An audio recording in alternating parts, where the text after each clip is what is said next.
ګرانو کتونکو لوی خبر در کوم. لوی خبر دا دی چې د اس اس پی اپریشنز پېښور عہده حالي شوې ده او موجوده چې کوم دلته اس اس پی اپریشنز پېښور او د هغه خدمات پنجاب ګورنمنټ لور کړی دي.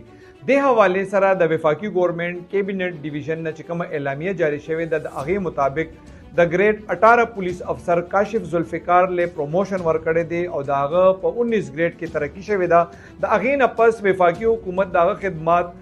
پنجاب ګورنمنټ لور کړی دي او د دې نه پس به اوس هغه په پنجاب کې تعیناتي کیږي. تر اوسه پورې هغه چې کوم دی لا دلته دی خو د هغه عہده چې کله نه خالي شوې ده نو د پېښور پولیس چې کوم دی یا د صوبې پولیس چې کوم دی